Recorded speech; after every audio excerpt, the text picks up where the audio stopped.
पुढच्या बातमीकडे वळूयात। काँग्रेस आमदार प्रज्ञा सातव आज आमदारकीचा राजीनामा देणार आहेत। सकाळी 10:30 वाजता सभापतींकडे त्यांनी वेळ मागितलेली आहे। आज राजीनामा दिल्यानंतर त्या भाजपमध्ये प्रवेश करतील।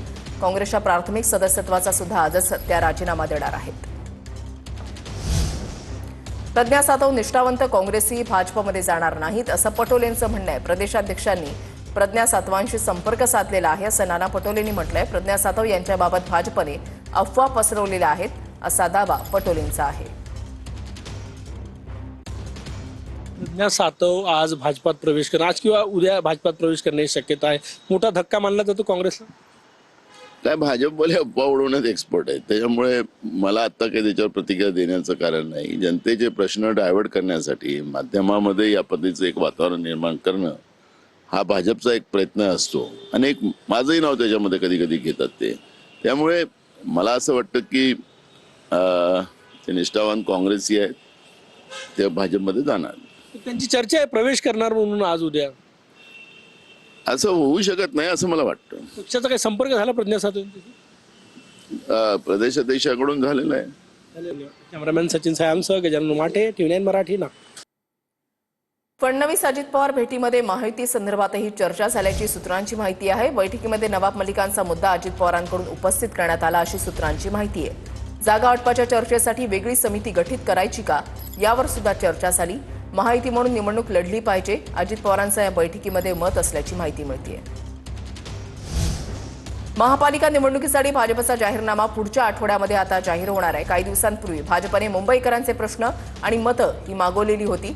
मुंबईकरांच्या प्रश्नानुसार जाहीरनामा तयार केला जाणार आहे। महापालिका निवडणुकीसाठी वॉर रूम तयार केली जाणार आहे।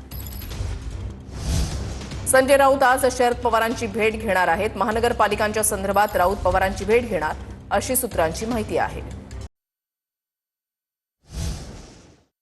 आशिष शेलारांचा संदीप देशपांडेंकडून झोलार आणि बुरशी असा उल्लेख करण्यात आलाय। स्वतःला म्हणतो आशिष कुरेशी, पण ही आहे मुंबईला लागलेली बुरशी। नावात आहे शेलार, पण हा आहे बोगस मतदानातून निवडून आलेला झोलार। संदीप देशपांडेंकडून ट्विट करून आशिष शेलार यांच्यावर या शब्दात टीका करण्यात आलेली आहे। संदीप देशपांडेंनी नेमकं काय ट्विट केलेलं आहे ते आपण या ठिकाणी पाहताय। आशिष शेलारांचा संदीप देशपांडेंकडून झोलार आणि बुरशी असा उल्लेख जो आहे तो ट्विटमध्ये करण्यात आलाय।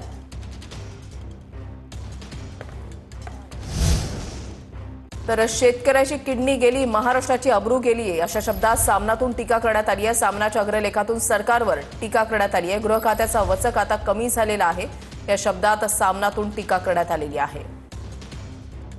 सामनातून काय म्हटलं गेलेलं आहे पाहूयात। बँकांच्या कर्जापेक्षाही सावकारी कर्जामुळेच शेतकऱ्यांच्या सर्वाधिक आत्महत्या होत आहेत। स्वर्गीय RR पाटलांनी शेतकऱ्यांना नडणाऱ्या सावकारांना कोपरापासून ढोपरापर्यंत सोलून काढू असा सज्जड दम दिला होता। मात्र गृह खात्याचा हा वचक आता कमी झालाय। ग्रामीण भागामध्ये सावकारांची दहशत, चक्रवाढ पद्धतीनं व्याज वसुली पुन्हा एकदा बोकाळली। माणुसकीला काळीमा फासणाऱ्या सावकारांनी रोशन कुडे या शेतकऱ्याला व्याजासाठी किडनी विकायला लावली। 1 लाखाचं कर्ज 74 लाखांवर नेऊन लूट करणं हा लुच्चेगिरीचा कळस आहे। महाराष्ट्रासारख्या प्रगत राज्याला लागलेला हा कलंक आहे। व्याजासाठी शेतकऱ्याची किडनी गेली म्हणजे महाराष्ट्राचीच अब्रू गेली या शब्दात सामनातून टीका करण्यात आली आहे। खोकेशाहीमध्ये रमलेल्या राज्य सरकारला याची लाज वाटत नाही काय या शब्दात सामनातून सरकारवर टीका करण्यात आली आहे।